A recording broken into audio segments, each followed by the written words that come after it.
Number 4. We have completed third chapter. We start chapter number 4, that is motion in plane. In last chapter we have learned what? Motion in straight line. है ना? That means one dimensional motion. Now in this particular chapter we see what? Motion in plane. Two dimensional motion. It is also known as two dimensional motion. So before starting this we have to know some vector analysis. Huh? So first of all we see what? Vector quantities, and two words are written here. Second is scalar quantities. तो देखो those physical quantities जिसमें ऐसी physical quantity जिसमें केवल magnitude होता है, magnitude quantity होती है, डायरेक्शन नहीं होती, ऐसी क्वांटिटी को हम स्केलर क्वांटिटी कहते हैं. क्लियर? फॉर एग्ज़ाम्पल जैसे मैंने आपसे बोला कि 5 किलोमीटर आपको जाना है, मैंने आपको ये नहीं बताया कि कहाँ जाना है. आपको 5 किलोमीटर गाड़ी चलानी है, तो अब आप गाड़ी उठाओगे, किसी भी डायरेक्शन में चले जाओगे, हो सकता है ना, टूवर्ड्स नॉर्थ निकल जाओ, हो सकता है टूवर्ड्स साउथ निकल जाओ. तो मैंने अभी आपसे कोई भी डायरेक्शन का जिक्र नहीं किया था. अब मैंने बोला आपसे कि now move 5 kilometre towards east, तो मैंने मैग्नीट्यूड तो आपको मेंशन किया ही कि कितना किलोमीटर चलना है, साथ ही साथ मैंने आपको डायरेक्शन भी बताई है कि इस तरफ जाना है, आपको टूवर्ड्स ईस्ट जाना है ना. आपकी कॉपी में ईस्ट ऐसा पता होगा, वैसे आपको इस डायरेक्शन में ईस्ट होता है, यहाँ वेस्ट, नॉर्थ एंड साउथ, ये आपकी कॉपी की डायरेक्शंस होती हैं. ओरिजिनली कहीं पर भी हो, लेकिन हमारी कॉपी में हमेशा ये डायरेक्शन होती है. ठीक है, तो देखिए जब मैंने आपसे कहा कि मूव 5 किलोमीटर टूवर्ड्स ईस्ट, तो मैंने मैग्नीट्यूड के साथ साथ डायरेक्शन भी बोला. तो now it is vector quantity. That means those physical quantities which contain magnitude as well as direction are called vector quantities. हाँ, तो फॉर एग्ज़ाम्पल आप इनिशियल पॉइंट यहाँ पर थे, यहाँ से मैंने आपको मूव करने के लिए कहा था, पॉइंट ओ है ना. ये कौन सा पॉइंट हो गया आपका? Initial point. आप बिगिनिंग में यहाँ पर थे, और फिर मैंने आपसे कहा था कि टूवर्ड्स ईस्ट चलो, तो आपने 5 किलोमीटर टूवर्ड्स ईस्ट डायरेक्ट इस तरफ चले, और फाइनल पोजीशन पी पर यहाँ पर पहुँच गए. ये है आपकी कौन सी पोजीशन? फाइनल पोजीशन है. हाँ, तो अब इस वेक्टर को रिप्रेजेंट करने का तरीका क्या होगा आपका? रिप्रेजेंटेशन ऑफ वेक्टर में मैं क्या लिखूँगा? इसको ओपी वेक्टर. इनिशियल पॉइंट जहाँ से स्टार्ट किया है वो पहले लिखते हैं, और जहाँ आपने अपनी जर्नी को एंड किया है यानी फाइनल पॉइंट, उसको बाद में लिखते हैं. तो इसको लिखा जाएगा ओपी वेक्टर. वेक्टर का निशान ऊपर एरो लगा सकते हो आप, या सिर्फ लाइन खींच सकते हो, ऐसे लिख लो, या ओपी वेक्टर ऐसे लिख लो आप, दोनों एक ही बात है. ठीक. अब देखो क्या होता है, जैसे ये ओ मीन सपोज ओरिजिन है. अगर आप ओरिजिन के रिस्पेक्ट में किसी पॉइंट का पोजीशन बता रहे हो, जैसे ओ पी वैक्टर, दूसरा पॉइंट है यहाँ ए, आप बोल रहे हो ओ ए वैक्टर, तो जब किसी पॉइंट को हम विथ रिस्पेक्ट टू ओरिजिन लिखते हैं, तो ये इसका पोजीशन वेक्टर कहलाता है. इसको क्या बोलोगे आप? ओ ए वैक्टर. मतलब क्या ये?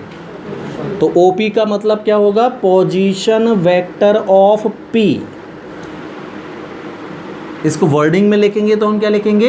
Position vector of P. Short में लिख दिया ओपी वेक्टर. ओ ए का मतलब क्या होगा? पोजीशन वेक्टर ऑफ ए.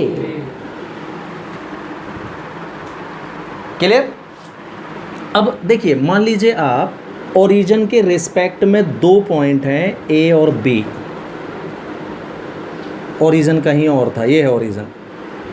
इसके रिस्पेक्ट में आप ए से बी मूव कर गए. यहाँ इनिशियल पोजीशन आपकी ए थी, फाइनल पोजीशन हो गई बी, मैं देख रहा हूँ ओरिजिन से, यहाँ से दोनों पोजीशन मेरे को दिख रहे हैं, यहाँ से यहाँ तक चले गए आप, मैं यहाँ से देख रहा हूँ। तो ओरिजिन के रिस्पेक्ट में ए का पोजीशन वेक्टर क्या कहलाएगा? ओ ए वेक्टर। इसी को मैंने अभी बोला था, ये है ओ ए वेक्टर भाई। और ओरिजिन के रिस्पेक्ट में बी का पोजीशन क्या कहलाता है? Position vector O B vector. लेकिन आप यहाँ से थोड़ी चले हो, आप ए टू बी चले हो ना, आपका वेक्टर पोजीशन क्या है? ए बी वेक्टर है, ए टू बी, ए बी। तो नाउ ए बी वेक्टर निकालने का तरीका क्या होगा? जैसे आप डिस्प्लेसमेंट निकालते थे, that is position vector of B minus position vector of A, B minus A से निकलेगा ए बी वेक्टर। डिस्प्लेसमेंट भी ऐसे ही निकालते थे आप, फाइनल पोजीशन माइनस वेक्टर में भी ऐसा ही करते हैं। तो ए बी वेक्टर आपका क्या कहलाएगा? ओ बी वेक्टर माइनस ओ ए वेक्टर, बाद वाला माइनस पहले वाला लिखते हैं, ये क्लियर? तो this is how we can represent vectors. अब देखना, कभी कभी क्या होता है कि जैसे आप ध्यान कीजिए, हम कोऑर्डिनेट सिस्टम पर चलते हैं 2 डायमेंशनल में। ये था ओरिजिन, ये एक्स एक्सिस है और ये वाई एक्सिस है, ठीक? 2 एक्सिस में हो आप, तो एक्स एक्सिस के अलोंग डायरेक्शन में अगर आप मूव कर रहे हैं, ये प्लेन बन गया। जैसे आपकी टेबल या आपका फर्श एक प्लेन है, तो आप देखते होगे इसमें लेंथ होती है और ब्रेथ होती है। तो लेंथ आपका हो गया एक्सिस ऑफ एक्स और ब्रेथ हो गई इसकी क्या? Axis of Y. 2 एक्सिस हो जाते हैं। इसी को मैं पूरा यहाँ से इसके पैरेलल एक लाइन और खींच दूँ और वाई एक्सिस के पैरेलल यहाँ एक और खींच दूँ, तो आपको ये एक प्लेन दिखने लगेगा, रेक्टेंगल। मतलब किसी प्लेन में कितने एक्सिस होते हैं? 2 एक्सिस होते हैं, है ना? एक्स एक्सिस की डायरेक्शन में किसी भी क्वांटिटी का जो यूनिट वेक्टर यूज़ किया जाता है लॉन्ग एक्स एक्सिस, वो आई कैप होता है। यूनिट वेक्टर को कैप से शो किया जाता है ना? और वाई एक्सिस का जो यूनिट वेक्टर होता है वो जे कैप से शो करते हैं। अब मान लीजिए आप स्पेस में भी मोशन कर रहे हो, तो थर्ड एक्सिस जेड एक्सिस और प्ले में आ जाएगा हवा में। जेड एक्सिस की पोजीशन ऐसी होती है भाई, लेकिन हम फिगर में जेड एक्सिस को ऐसा फिगर में अपनी कॉपी में ये वाला बना नहीं सकते। तो जब हम इसको बनाते हैं तो ऐसा, है ना, इसको ऐसा डाउन करके बनाते हैं इस तरीके से। ये है जेड एक्सिस। सच्चाई क्या है? ये कैसा होता है? ऐसा। लेकिन ये फिगर नहीं बना सकता ना, हाँ, खींचूंगा भी तो देखेगा ना कुछ। तो इसको हम क्या करते हैं? कॉपी पर ऐसा लिटा के बनाते हैं। ये है जेड एक्सिस। इसके डायरेक्शन में अगर आप किसी को वेक्टर से शो करना चाहते हो, तो इस डायरेक्शन का यूनिट वेक्टर के कैप होता है। इसको कैप पढ़ते हैं। यूनिट वेक्टर में कैप लगी होती है। सिंपल वेक्टर में वेक्टर और यूनिट वेक्टर को कैप से शो करते हैं, ठीक है? तो देखो, जैसे कोऑर्डिनेट सिस्टम में आप पॉइंट लिखते थे पी, कैसे लिखते थे आप? एक्स कॉमा वाई, कोई भी पॉइंट ऐसे लिखते हो ना, ठीक? तो ये सिंपल क्या हो गया? पॉइंट का रिप्रेजेंटेशन हो गया कि पॉइंट की पोजीशन क्या है। फर्स्ट कोऑर्डिनेट में है एक्स एंड वाई। अब मेरे को इसको वेक्टर के फॉर्म में ओपी वेक्टर शो करना है, तो अब मैं इसको वेक्टर में कैसे शो करूं? OP vector. तो वेक्टर में शो करने का तरीका क्या है? पहला जो कोऑर्डिनेट होता है, हाँ, इसका नाम क्या था? एब्सिसिया। एब्सिसिया का मतलब होता है एक्स एक्सिस में डिस्टेंस ट्रेवल की है आपने एक्स, ये वाली डिस्टेंस, राइट? और फिर वाई एक्सिस के अलोंग आपने डिस्टेंस ट्रेवल की है Y, then the point is X and Y. मतलब ये वाला 2, ये वाला 3, तो पॉइंट हो जाता है 2, 3। ऐसे ही तो बनाते थे पॉइंट आप क्लास 10th में जब ग्राफ खींचते थे, तो कैसे बनाते थे? x बराबर 2 आया और y बराबर 3 आया, तो इसका पॉइंट कैसे बनाते थे आप बताएं भाई? x में 1, 2 यहाँ और फिर y में यहीं से 3, ऐसे ही करते थे ना, तो पॉइंट हो जाता था 2, 3। अब इस चीज़ को मेरे को वेक्टर में शो करना है, तो देखो एक्स एक्सिस में कितना एक्स, तो x के साथ जब मैं वेक्टर लिखूंगा तो आई कैप लगा के देखूंगा, क्योंकि x एक्सिस के अलोंग वेक्टर को आई कैप से शो करते हैं। हाँ, और ऑर्डर पेयर में आप बीच में कॉमा लगाते हो, वेक्टर में बीच में प्लस लगाते हैं। y एक्सिस पर क्या डिस्टेंस ट्रेवल किया है आपने, y, तो y एक्सिस के अलोंग डायरेक्शन किसको शो करते हैं, j को, तो मैं इसको लिखूंगा y j कैप। तो now this is vector representation of this point. Vector के फॉर्म में ओपी वेक्टर दिखा दिया मैंने कि ओ के रिस्पेक्ट में पी की पोजीशन क्या है, what is the position of point P with respect to origin, that is OP vector. हाँ, तो किसी पॉइंट को वेक्टर में लिखने का तरीका ये होगा। और मान लीजिए पॉइंट में तीसरा एक्सिस भी आप इंक्लूड कर रहे हो, जेड एक्सिस, तो अब आपका ओपी वेक्टर क्या बन जाता है, x I plus Y J plus Z के बन जाता। प्लस में जेड और ऐड कर दो तो 3D हो गया, वो 3 डायमेंशनल हो गया। क्लियर? तो ये वेक्टर क्वांटिटी और उनको रिप्रेजेंट करने का तरीका है ना। कैसे रिप्रेजेंट करते, कहाँ से स्टार्ट हुआ है और कहाँ तक गया है, तो ओ से स्टार्ट हुआ है, ए तक गया है, तो वेक्टर में हम इसको ओ ए वेक्टर बोलेंगे। डायरेक्शन का निशान भी उसी तरफ लगाएंगे, इनिशियल टू फाइनल, है ना। देखो सिंपल मैथ्स में ए बी को आप बी ए लिख लो, कोई बात नहीं, दोनों एक ही बात होती है। वेक्टर में ए बी वेक्टर और बी ए वेक्टर बराबर नहीं होते भाई। अगर आपने ए बी वेक्टर को बी ए लिख दिया तो रॉन्ग हो गया वो, है ना। हाँ, ए बी वेक्टर को आपको बी ए लिखना है तो लिख सकते हो, लेकिन फिर आपको माइनस लगाना पड़ेगा। ये लिख सकते हो, दिस इज अलाउ। क्लियर? तो नेगेटिव का मतलब होता है, वेक्टर में नेगेटिव का मतलब होता है डायरेक्शन इज अपोजिट। ये देखिए ए बी वेक्टर, तो नाउ बी ए, तो इस तरफ एरो बन जाएगा। ठीक है, दो वेक्टरों की सिमिलर। तो what is scalar quantity, the physical quantity which contains or which has only magnitude not direction, केवल मैग्नीट्यूड बस होता है जिसका। ऐसी क्वांटिटीज़ क्या कहलाती हैं, स्केलर क्वांटिटीज़ कहलाती हैं। Vector quantities, the physical quantities magnitude as well as direction are called vector quantity. Now see modulus of a vector. तो मॉडुलस ऑफ अ वेक्टर का मतलब क्या होता है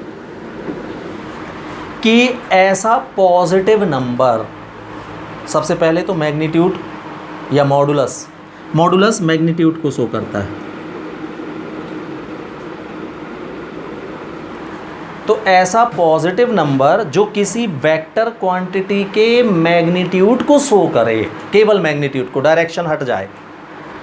vector means what, magnitude plus direction, direction को हटा दो वहाँ से, तो क्या बचा। तो ऐसी क्वांटिटी जो किसी वेक्टर का सिर्फ मैग्नीट्यूड शो करती है क्या कहलाता है, मॉडुलस ऑफ अ वेक्टर कहलाता है ना। Modulus of a vector, suppose कोई एक वेक्टर है ए वेक्टर या आर वेक्टर जो भी हो, और आर वेक्टर, हाँ, is denoted bye modulus of a vector, है ना। ऐसा लिख सकते हो, या मॉड ऑफ आर वेक्टर लिख सकते हो, ऐसा। मॉडुलस को मॉड ऑफ द, ये कैसा है, एक हमेशा पॉजिटिव पॉजिटिव वैल्यू होगी, इंटीजर ज़रूरी नहीं है,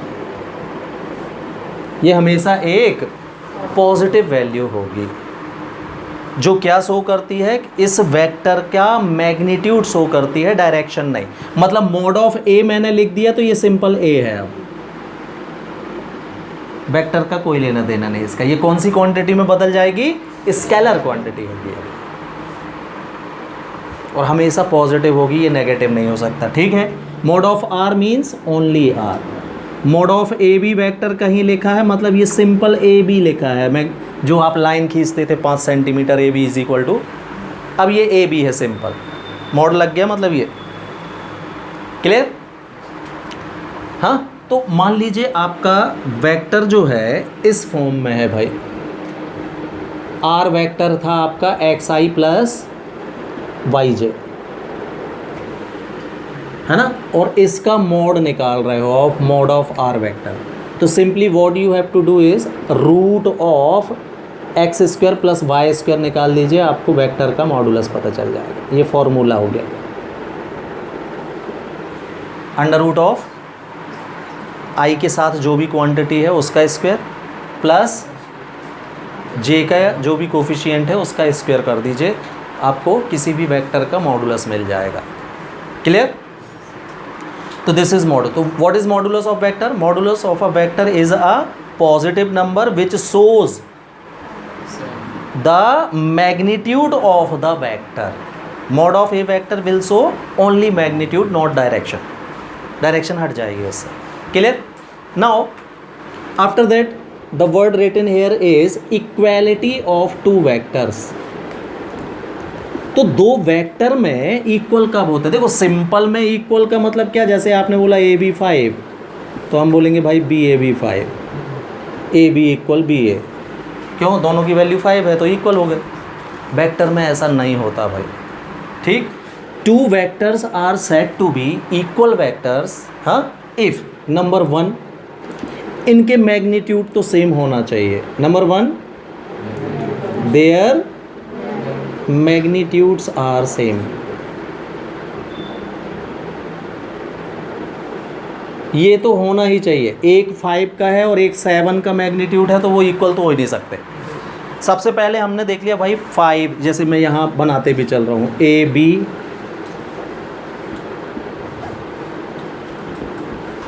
और दूसरा मैंने बना दिया है सी डी, दोनों की लेंथ 5 सेंटीमीटर है, ठीक। सेकेंड थिंग जो हमको देखनी चाहिए कि दोनों वेक्टर एक दूसरे के पैरेलल है कि नहीं। पैरेलल होना भी ज़रूरी है, हाँ। तो two vectors are said to be equal. Number 1 their magnitudes are same. Number 2 they are parallel to each other, ये भी होना चाहिए। And finally they have same direction. A से बी तो सी से डी, डायरेक्शन एक उस तरफ और एक इस तरफ आ रही है तो भी इक्वल नहीं लिख सकते हम। तो अगर अब ये तीनों चीज़ें फॉलो कर रहा है, थर्ड क्या, their direction should be same.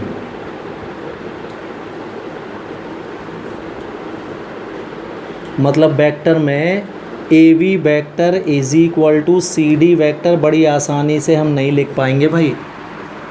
3 बातों को चेक करने के बाद ही डिसीजन निकलेगा कि ये दोनों इक्वल हैं कि नहीं है। नंबर 1 दोनों का मैग्नीट्यूड सेम है कि नहीं, फिर दोनों एक दूसरे के पैरेलल हैं कि नहीं, और फिर दोनों एक ही डायरेक्शन में मूव हो रहे हैं कि नहीं। अगर ये तीनों चीज़ें हैं तो now you can write A B vector equal C D vector. अब लिख सकते हो। और simple A B equal C D लिखने में कुछ नहीं चाहिए भाई अपन को। ए बी 5 है और सी डी भी 5 है तो होगा इक्वल। हाँ, स्केलर क्वांटिटी को इक्वल आसानी से बता सकते वेक्टर को आसानी से नहीं। 3 बातों का ध्यान रखेंगे तभी वो इक्वल कहलाएंगे। मतलब मैंने एक वेक्टर लिया है, ए वेक्टर इस तरफ और एक जा रहा है इस तरफ, है ना, दोनों 10-10 लेंथ के हैं, बढ़िया हैं। लेकिन ये अब मैं इनको ए वेक्टर बराबर बी वेक्टर नहीं लिख पाऊँगा। पूरे दोनों का मैग्नीट्यूड 10 है लेकिन फिर भी नहीं लिख पाऊँगा। क्यों? ए वेक्टर यहाँ जा रहा, बी वेक्टर वहाँ जा रहा, डायरेक्शन सेम है ही नहीं, और दोनों एक दूसरे के पैरेलल भी नहीं है। क्लियर? तो this is equality of two vectors. ठीक है। Now the next point written as null vector. हाँ, तो ऐसा कोई भी वेक्टर जिसका मॉडुलस हम निकालें ये जीरो आ जाए भाई, जिसका मैग्नीट्यूड जीरो हो, ऐसे वेक्टर को हम क्या बोलते हैं? नल वेक्टर बोलते हैं। और इसको ज़ीरो वेक्टर से शो करते हैं। शो किससे करोगे? इसके लिए रिजर्व वर्ड है ज़ीरो वेक्टर, ऐसा है ना, ऐसा लिखा है तो आप समझ जाओ ये क्या है, 0i 0j 0k, सब 0 0।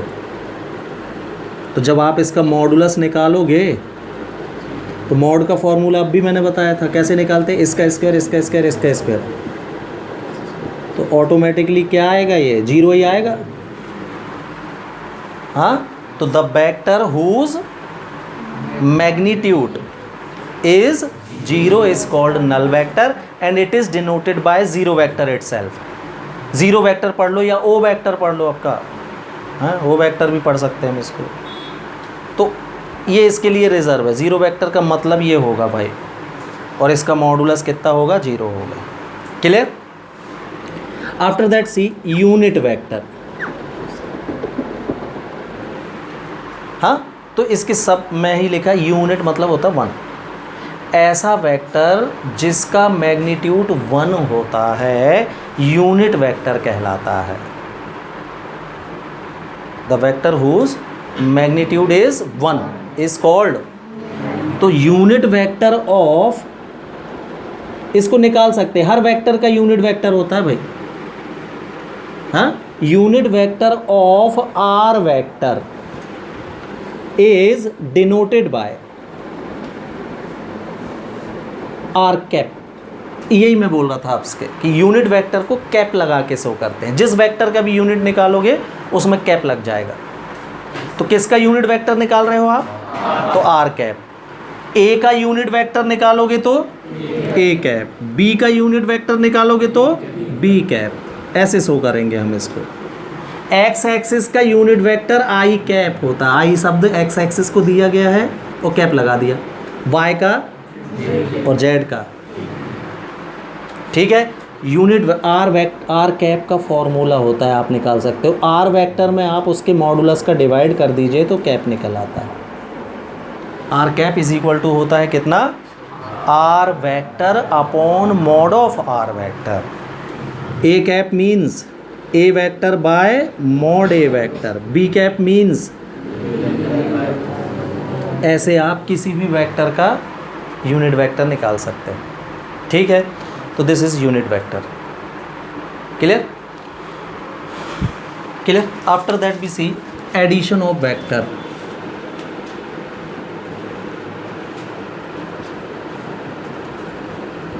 वेक्टर्स, तो देखो इसके लिए एडिशन ऑफ वेक्टर सिंपल, अगर वेक्टर है आई जे के फॉर्म में नहीं है, मतलब हमको मैग्नीट्यूड नहीं दिया है। देखिए दो प्रकार का addition. Suppose you have two vectors.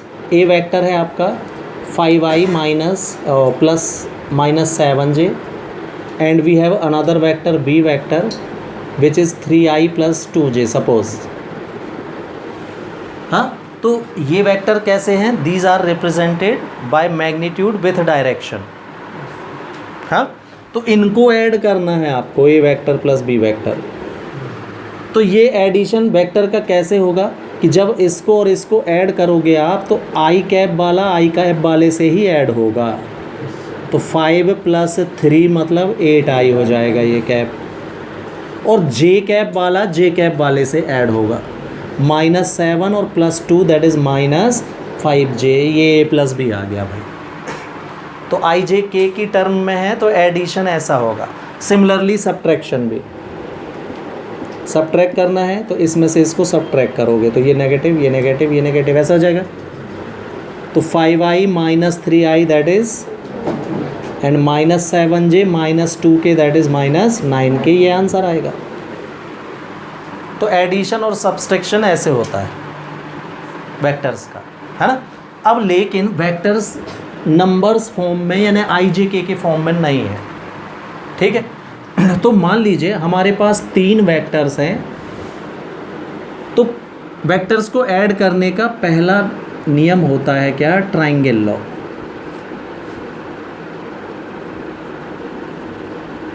Of addition.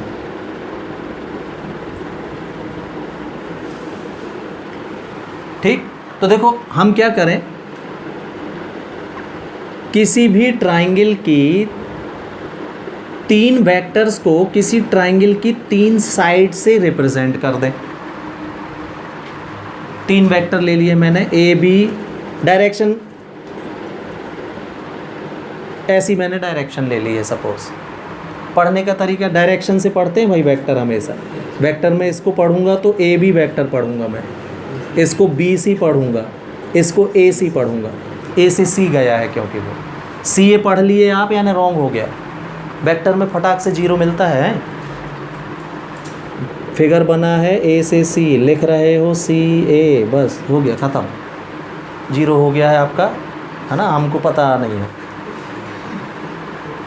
ठीक है, हाँ, तो ट्राइंगल सम लॉ ये बोलता है कि अगर हम 3 वेक्टर को किसी ट्राइंगल की 3 साइड से रिप्रेजेंट करें by taking different direction, direction कोई भी है लगा दिया मैंने, है ना, तो नियम ये बोलता है सम लॉ कि सेम डायरेक्शन वाली वेक्टर का सम जो होगा वो अपोजिट डायरेक्शन वाली साइड के बराबर होगा। चलिए यहाँ देखते हैं ए बी सी। आप क्या करो, ए बी सी का पूरा एक राउंड कंप्लीट करो। ऐसे समझ लो कि हम खुद मूव कर रहे हैं, इस पर हमको चलना है।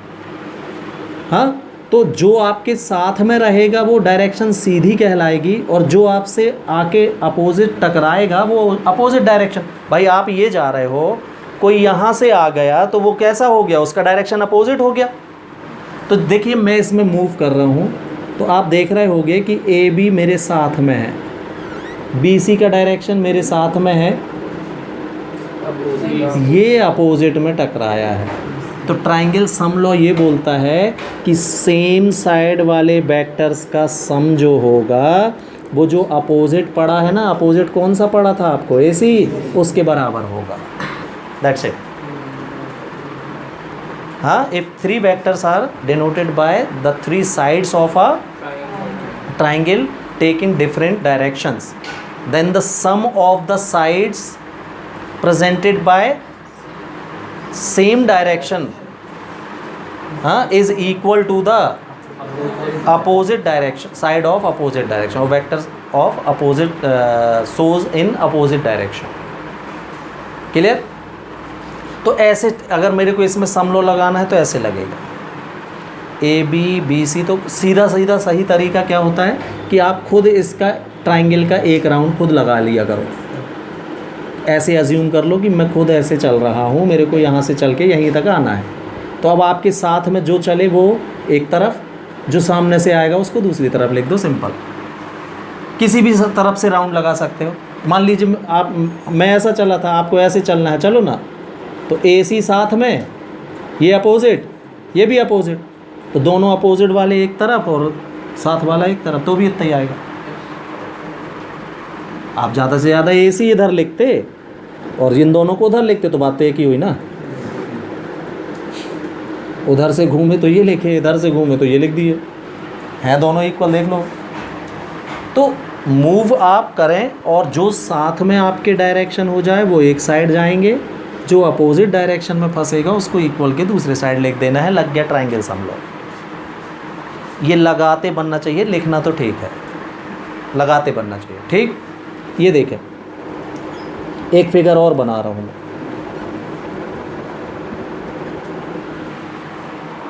ठीक है, और मेरे को इसमें सम लॉ लगाना है, ठीक। तो फिर से मैं मूव करूँगा, देखना डायरेक्शन दिख रही है सबको, ये बना दिया और अच्छे से बना दे रहा हूँ, ये लो। तो मैंने मूव किया, पूरा एक राउंड कंप्लीट करूँगा, जो मेरे साथ में वो एक तरफ, जो अपोजिट वो दूसरी तरफ, ठीक। चले, साथ में, ये भी साथ में, ये भी, तीनों साथ में मिले, तो तीनों ए बी साथ में, बी सी भी साथ में और सी ए भी साथ में, तो बराबर में आप कुछ नहीं भाई, ये लग गया हम लोग। अपोजिट डायरेक्शन वाला मिला ही नहीं कोई, तो इक्वल में 0 लिख दो, ठीक है। तो इस तरीके से डायरेक्शन के हिसाब से सम लॉ लगता है। ये इसको देखो तो सब साथ में मिले तो सब एक साइड, अब चौथी साइड होती ही नहीं ट्राइंगल में, तो इक्वल में 0 लिख देंगे। इसमें चला था मैं तो 2 साथ में थे, एक अगेंस्ट था, तो अगेंस्ट वाला उस तरफ लिख दिया था। ठीक है, तो 2 ट्राइंगल में मैंने सम लॉ लगा के बताया।